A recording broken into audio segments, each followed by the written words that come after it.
Global Indian Network. Print, TV, events, podcasts. Find out more at globalindianseries.com. Hi, my name is Divya and I'm co-founder of the Global Indian Podcast. Before you get to today's show, I've got a quick favour to ask. If you've been enjoying our conversations, I'd love if you could take just 1 minute to leave us a review on the platform that you're listening to us on and share our work to friends and family. It helps us out a lot. Word of mouth is the primary way that we grow. Thanks for your continued support. Your show, yes, it is me, Rajan Nazran, and I get privileged enough to hold your attention for the next 20 odd minutes or so to run you through some of the key things that I've found whilst travelling across North America. Now, almost like a pilgrimage of sorts. Many of you remember last year, I found myself in Pennsylvania, going down towards Canada and Toronto, where we held some incredible interviews with Palminda, which we spoke about the Freedom Convoy. From there, I found myself in Mexico. Well, there's this incredible discussion with a gentleman called Jay, who spent time with the homeless in Mexico and spoke quite candidly about the gangs in the US and some of the hidden areas that most people need to know more about.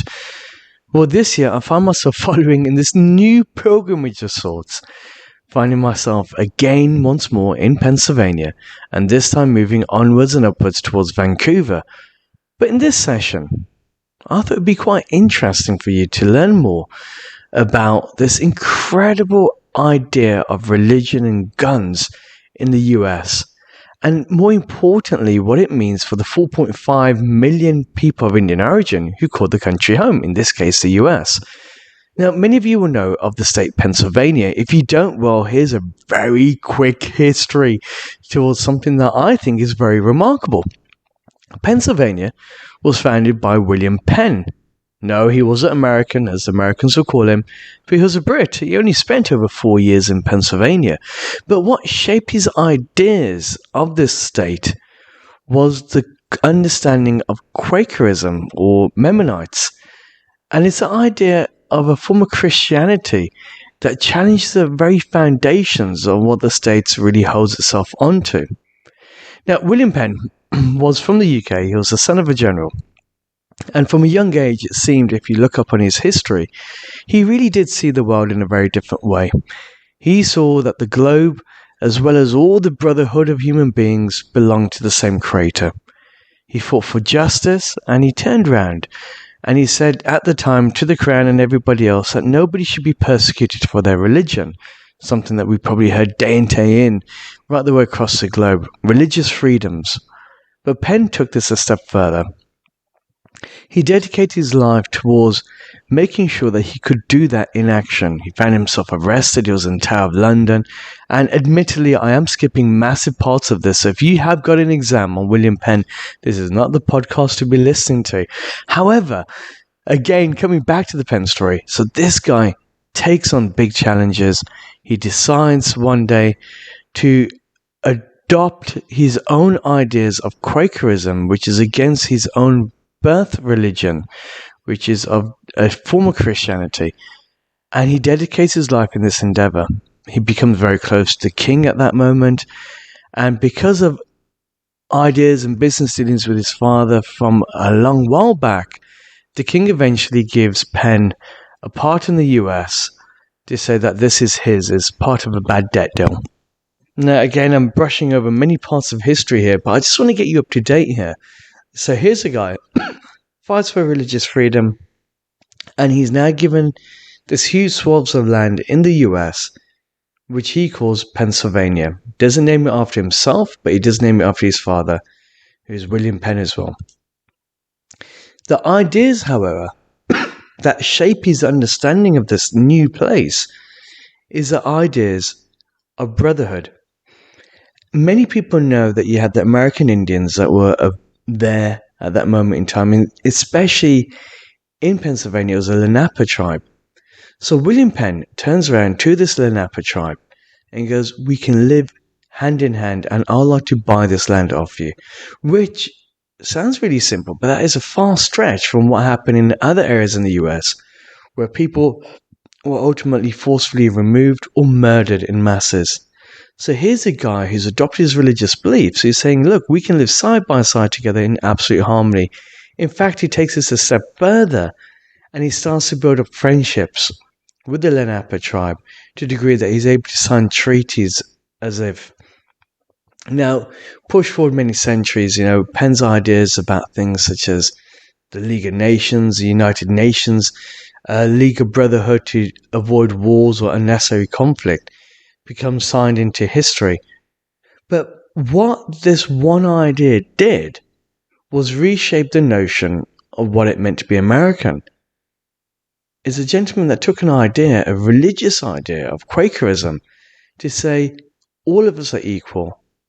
All of us hold the light of our own understanding of God within us, and therefore we are able to live side by side in harmony.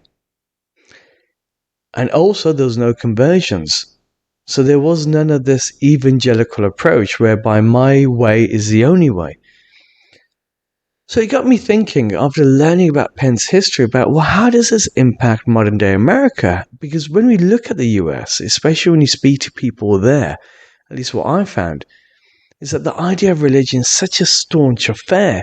It impacts everything from not just the foods that are chosen, not just the governments that are elected in, the music industries, but it really shapes people's careers as well, to the degree that most people actually work in churches.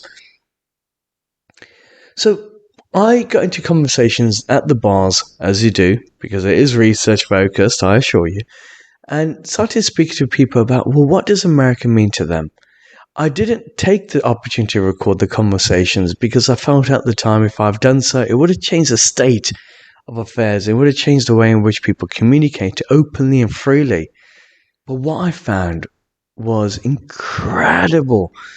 You had people that were speaking about these ideas of Quakerism in Pennsylvania and saying, well, the version of my religious identity is vastly different from the rest of the states. These are people who are deeply religious, but almost at their viewpoints, their religious identity was more akin to a form of early Buddhism than anything that we can see in terms of the religious cultural understanding that has taken precedent across the US and also in some parts of the UK. We got onto the notion of gun crime because obviously it's a rather big issue in the US. You've had shootings back and forth, and it's been quite of a stained history, especially when we've seen recent events in schools. Now, along my journeys of drinking copious amounts of drinks, only again for research purposes, and adopting my newly found lifestyle of being a vegetarian under certain conditions, I found myself speaking to even more locals along the local food stands and the bars about their ideas of guns. And this is where it got phenomenally interesting. Now, from what I gather from my only small pack of people that I spoke to, and if you're listening in and you have better info than me, do let me know, is that the issue in the US is not about guns as such. The major issue that people are saying is, look, we have the right to bear arms, but at least do background checks. And importantly, if you have to have a license to drive a car, which essentially is a big machine that can go back and forth and can cause collateral damage, and we have to be tested in our capabilities, we're not taking away the right to drive, but we're saying at least test the capabilities to use the vehicle. Well, why can't we do the same thing with guns? And the whole idea of disarming oneself becomes even more scarier for most people because they turn around and say something like this. The criminals who have the guns are not necessarily going to be the ones that will turn around and forfeit their guns to the police. And unfortunately, those criminals with the guns are the ones that we're more likely to pop and see. That they come into the houses or they come into the businesses, and we see some really devastating affairs. And that's why most people, out of fear, carry a gun almost as a way of leveraging to say, hey, if you pull this out on me, if you were to attack me, well, at least I have an opportunity to defend myself. When you think of it in that notion, it kind of makes a bit of sense. But on the other side, obviously, being from a culture that doesn't really have guns, we can't really appreciate the other sides, apart from the nonsense on us, which is saying, well, why carry it in the first place? Because if you're getting mugged and somebody pulls out a gun and you pull out another gun, well, there's only one way it's going to end up. Unless you got the guts to use it, you're going to get shot. So you're almost building up the issues there. So the whole gun crime issue in the US is a lot more interesting than most people realize. Also, the lobbying that goes behind these gun policies is huge. You have things like the NRA, the National Rifle Association, and these conventions are almost akin to the Eiffel Awards, with people holding on to their newly cuddly toy that is a lead bullet, followed by something that you'd only see in the military that can be used for civilian usage. These are some incredible weaponry there, and I'm not saying it with a scale of admiration, but the understanding that this stuff is for armed forces, I would never imagine for civilian use. Well, that's some of the ideas that have shaped my US trip. There's been a lot more. I've met people along my journey who have spoken about some of the key issues when it comes to politics. Obviously, many of you know that Trump was recently arrested. He was sent to court, and he subsequently lost that court battle. And people's ideas of politics in the US is really left or right, like anywhere else in the globe.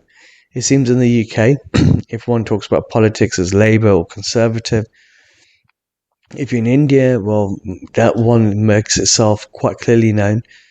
But also if you're in any other countries, for example, if it's the Caribbean, if it's St. Lucia, it's only one party or the other. So it seems that the true pandemic of our times is not just the COVID instances, but what many people are arguing now is that we literally have two sides of the same coin. When we look at US politics or Indian politics or UK politics, wherever it may be, you only really have two choices, which isn't really a choice in itself. It's not very far removed from the ideas that once defined the nations, which is a form of a dictatorship where you had one person calling all the shots. Well, now you're only one party removed from having that implemented again. Quite crazy when you think of it in that way. Anyway, well, these are my meandering experiences. I really hope you enjoyed this. It's been a fascinating tour of these places, especially in the US, and understanding some of the ideas that do define the regions there, from gun crime, again, through to having a look at the ideas and identity of religion.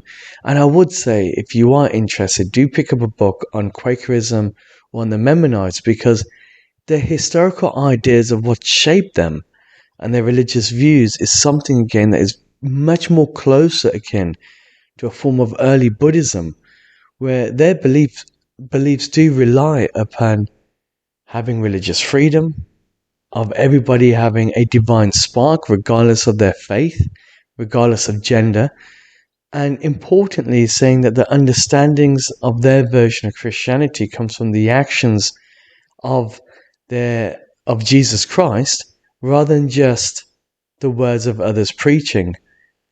And it sounds like a very subtle difference, but when you have a look at how it's employed itself within a state like Pennsylvania, and bearing in mind, for those who do travel around Pennsylvania, realize it is very green, which again was part of Penn's philosophy of looking at environmentalism, you realize that what's been the foundations of that state is very different from the rest of the US. And you can start seeing almost this revolution coming in. We have many of these individuals taking these ideas and now trying to bring it back into politics, and having a real look at what immigration means and what it looks like for refugees, and also war. It's a really fascinating area. Anyway, so that's the whole US side. When we now come over to Canada, it has been extraordinary. Vancouver is by far one of the most beautiful cities I have ever seen. You feel like you are on track of King Kong or Jurassic Park as you kind of enter through Whistler, through to other areas along the journeys. Once you enter into Vancouver, where you see these buildings arising on the horizon, with mountains that are almost akin to the Himalayas and the oceans on the side, you can't help but feel that you're part of a video game or very highly scripted city. But the reality is, it is stunning. However, it does take a darker turn, because the moment you do enter downtown Vancouver with the smell of interesting substances blessing the air, bearing in mind it is legal, and I am hinting towards marijuana here, you see that there's a vast majority of homelessness. Almost zombies walking through the streets, and I don't say that in any way of being disrespectful, but the drug issue in downtown Vancouver evidently is high, and we're not talking about marijuana, we're talking about heroin through to cocaine. A lot of these substances have become legalized here. In fact, people can carry, I think, as much as 2.8 grams, and the police will not arrest them, and these are hardcore drugs. Yeah, and once you get over the zombie-like structures within Vancouver, and sometimes the questionable smells that come from street corners of urine or feces, it almost becomes a city of two tales. One of this incredible landscape that meets striking architecture. But again, amongst that, you start seeing these soaring prices, and although you have the elites almost walking catwalk-like down the streets in Model-S Square and these beautiful cars, you also have on the other side people that are living lives of quiet desperation. I got talking to many of the taxi drivers here, and there's a large Punjabi community in Vancouver, and they're telling me more about the issue when it came to students, that there's a large number of international students that have been here in the country since 2017 with these huge influxes. But the problems that are starting to occur is an economic issue whereby many of these students are coming over, and admittedly, what they're doing is taking up jobs to supplement income so they can afford to stay here. But by doing that, they're also undercutting normal paid jobs. So I'll give you an example, a very crude one. Minimum wage, let's say for example, is $15, hypothetically. A lot of these students are working for $10. So employees obviously are paying their way because they know that they can make a saving and they can get more efficient labor pools. But this in turn is creating a big issue when it comes to kids looking for part-time jobs, because now they can't compete with those prices, or they're not willing to compete with those salaries. And as real estate goes up in Vancouver and inflation is going up and interest rates are equally challenging, people are questioning, well, what's the future like here? You've got huge communities coming from China that are coming with large deposits of money, and almost property prices are becoming out of reach for that next generation. So you get this beautiful city that lays itself upon the shoreline. You got trees that are, again, akin to any of the big blockbuster movies. Natural beauty that is just incredible. Yet the cost to live here is irresponsible. It is one of the most strangest places I've ever seen, but somewhere that I find equally fascinating, somewhere that I'll love to come back again. Anyway, well, this is my own meandering experiences. I guess it's just a way to keep the content flows moving, but to give you an idea of some of the incredible things I've witnessed along these journeys. If anything, I think it's going to be the start of us looking a bit more into the sections of these countries, understanding more about what defines these nations, like the US and like Canada, why people think the way that they think, and where is the nation heading to, not through the ideas of just politicians, but through business owners, as well as through those who are living on the ground. Anyway, as I continue my journeys going forward, I've got a skydive set today. I hope all is wonderfully well, and I continue keeping you updated on our official platforms on our journeys through these nations. Until next week, I hope all remains well. Global Indian Network. Print, TV, events, podcasts. Find out more at globalindianseries.com.